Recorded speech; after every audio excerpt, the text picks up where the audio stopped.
Hi, എല്ലാവർക്കും നമസ്തേ. ഞാൻ സിന്ധു സതീശൻ.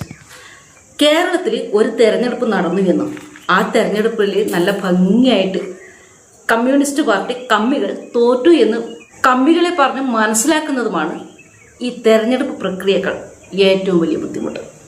പണ്ട് എപ്പോഴും ഈ കമ്മ്യൂണിസ്റ്റ് പാർട്ടിക്കാർ അല്ലെങ്കിൽ CPM-കാർ ഉദാഹരണമായിട്ട് പറഞ്ഞു തരുക, അങ്ങ് ബംഗാളിലേക്ക് നോക്കൂ, അവിടെ 35 വർഷമായിട്ട് ഞങ്ങൾ തുടർച്ചയായി ഭരിച്ചുകൊണ്ടിരിക്കുകയാണ്.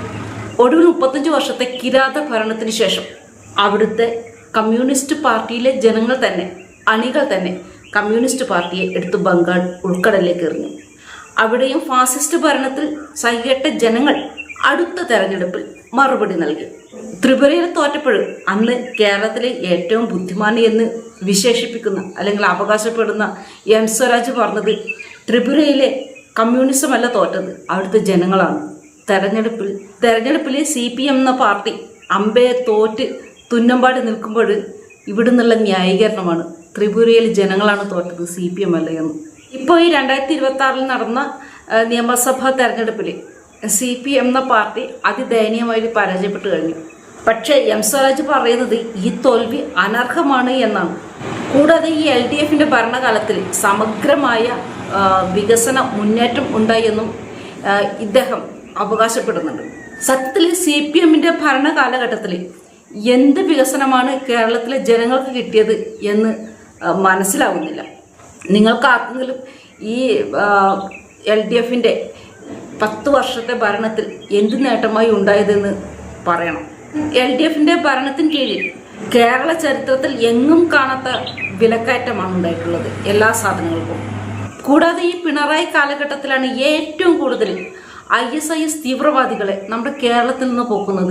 കേരളത്തിൽ അതിൻ്റെ റിക്രൂട്ട്മെൻറ്റ് കാര്യങ്ങൾ നടക്കുന്നത് ഈ പിണറായി സർക്കാരിൻ്റെ ഭരണകാലത്താണ്. കൂടാതെ നമ്മുടെ കേരളത്തിൽ എങ്ങും കാണാത്ത ലഹരി മാഫിയകളുടെ തേരോട്ടമാണ്.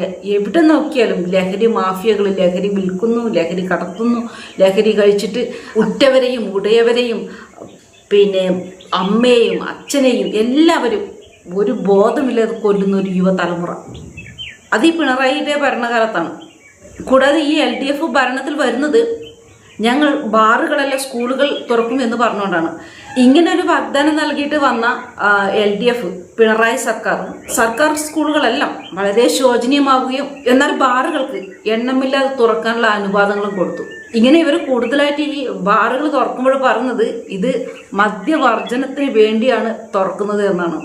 ഈ മദ്യം കഴിച്ചുകൊണ്ട് ലഹരി ഉപയോഗിച്ചുകൊണ്ട് എത്ര കുടുംബങ്ങൾ അനാഥമായി. മദ്യത്തിനും മയക്കുമരുന്നിനും അടിമപ്പെട്ട യുവത്വങ്ങൾ ഉറ്റവരെയും ഉടയവരെയും കൊല്ലുന്നത് പതിവായി നമ്മുടെ കേരളത്തിൽ. പീഡനങ്ങളും ആത്മഹത്യകളും സമാനതകളില്ലാതെ പെരുകി. കർഷകരൊക്കെ അവരെ നിത്യവൃത്തിക്കായി കടമെടുത്ത് കടം തിരിച്ചടക്കാനാവാതെ എത്രയോ കർഷകർ ആത്മഹത്യ ചെയ്തു. കൂടാതെ പഠിക്കാണ്ട് പോയ ഉന്നത വിദ്യാഭ്യാസം സ്വപ്നം കണ്ടുകൊണ്ട് ക്യാമ്പസുകളിൽ എത്തുന്ന കുട്ടികളെ ഒരു ദയാദാക്ഷിണ്യമില്ലാതെ വാക്കുകൾക്കപ്പുറം അങ്ങേയറ്റം പീഡിപ്പിച്ച് കൊന്നു തള്ളപ്പെട്ടത് പിണറായി സർക്കാരിൻ്റെ കാലഘട്ടത്തിലാണ്. അയ്യപ്പൻ്റെ സന്നിധാനത്തിലേക്ക് പെണ്ണുങ്ങളെ കയറ്റിയത്, ആചാരലംഘനം നടത്തിയത് ഈ പിണറായി സർക്കാരിൻ്റെ കാലഘട്ടത്തിലാണ്. ഇതിനെതിരെ ഈ സ്ത്രീകളെ അയ്യപ്പൻ്റെ സന്നിധാനത്തേക്ക് കയറ്റാൻ ശ്രമിച്ചപ്പോൾ അതിനെതിരെ പ്രതികരിച്ച അയ്യപ്പ ഭക്തർക്കെതിരെ അനധികൃതമായ കേസുകളും അവരെയൊക്കെ അടിച്ചമർത്തുകയും കല്ലെറിഞ്ഞു കൊല്ലുകയും ചെയ്തത് ഇതേ പിണറായി സർക്കാരിൻ്റെ കാലഘട്ടത്തിലാണ്. അയ്യപ്പൻ്റെ സ്വർണത്തിൻ്റെ കട്ടിലപ്പാളി മറ്റ് സാധനങ്ങളൊക്കെ മോഷ്ടിക്കപ്പെട്ടത് കട്ടോണ്ട് പോയത് പിണറായി സർക്കാരിൻ്റെ കാലഘട്ടത്തിലാണ്. രാവും പകലും കുത്തിയിരുന്ന് ചോദ്യോത്തരങ്ങൾ പഠിച്ച് PSC റാങ്ക് ലിസ്റ്റിൽ വന്നപ്പോൾ ജോലി കിട്ടാതെ ഉദ്യോഗാർത്ഥികൾ മുട്ടിലിഴഞ്ഞത് പിണറായി സർക്കാരിൻ്റെ കാലഘട്ടത്തിലാണ്. അതുപോലെ തന്നെ PSC പരീക്ഷയിൽ കൃത്രിമത്വം കാണിച്ച് കോപ്പി അടിച്ച് 1ഉം 2ഉം റാങ്ക് കരസ്ഥമാക്കി PSC മറ്റു പരീക്ഷാർത്ഥികളെ പമ്പര വിഡ്ഢികളാക്കിയത് പിണറായിൻ്റെ കാലഘട്ടത്തിലാണ്.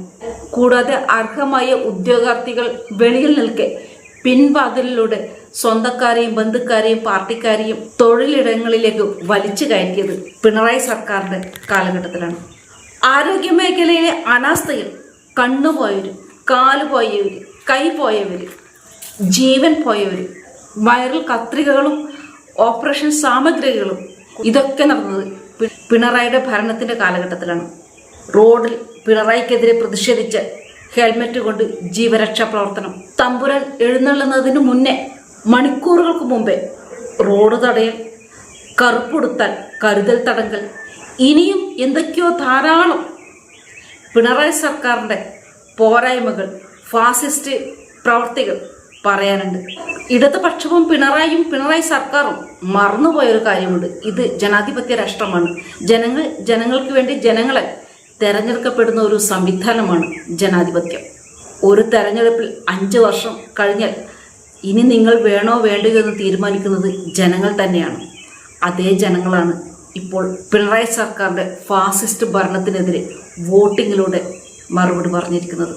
ഒരു കാര്യം സത്യമാണ്, ചോദ്യങ്ങൾ വീട്ടിൽ പോയി ചോദിച്ചാൽ മതി എന്ന് പറഞ്ഞ പിണറായിയോട് കടക്ക് പുറത്ത് എന്ന് പറഞ്ഞത് ഇവിടുത്തെ കേരള ജനത തന്നെയാണ്.